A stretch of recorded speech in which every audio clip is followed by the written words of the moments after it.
Nii, kui nüüd plaan on enam-vähem olemas, siin küll kõrgusmärke küljes ei ole, et siis on paras aeg lõige teha, et lõike tegemist alustan samamoodi mõõtudega. Et 0 on siis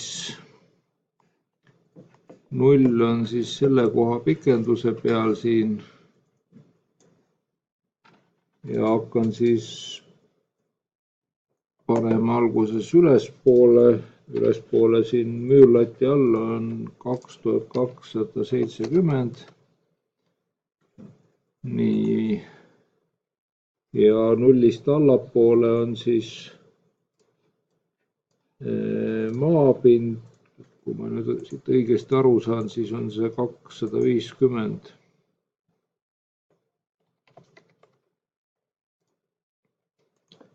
Nii. Ja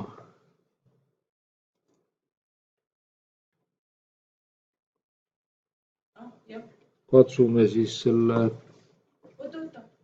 plaani mõõdud või tähendab selle kabariidi siis kuidagi siit nende abijoontega kokku vedada, et siit tuleb nüüd selle müüri pealne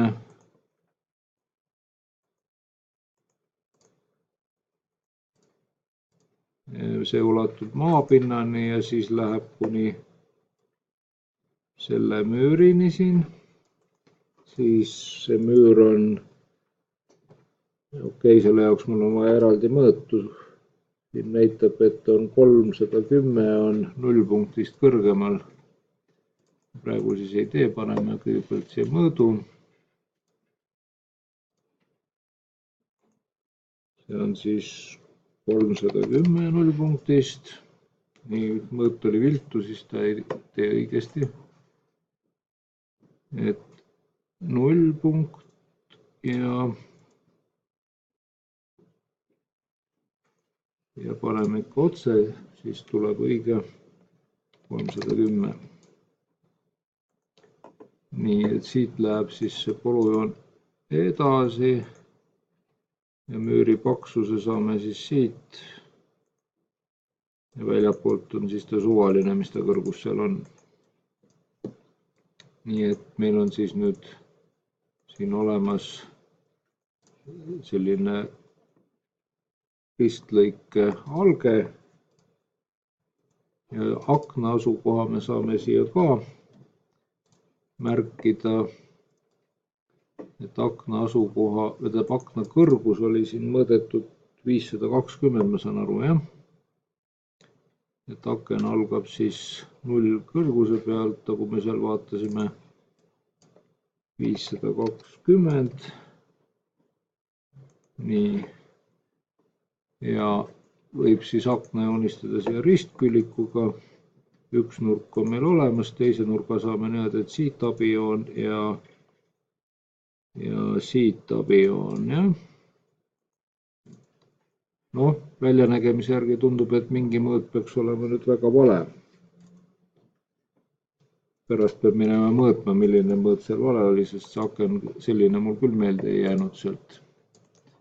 Ja need nurgad saab lihtsalt ära ühendada, et see on siis see kaldsein seal ja korsten võib ka joonistada siia siis.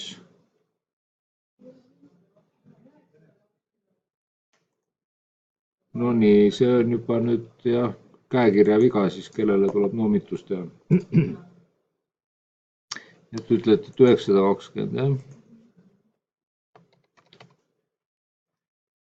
Okei, nibin-nabin, natuke kitsaks jääb siin see elamine, aga võib-olla ta oligi niimoodi, et see nurk oli õrnake seal.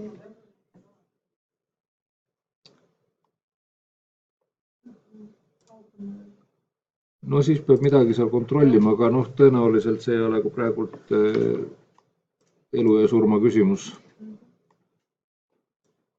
Et põhimõtteliselt selle aluse peale peaksite siis nüüd hakkama oma kavandit välja mõtlema.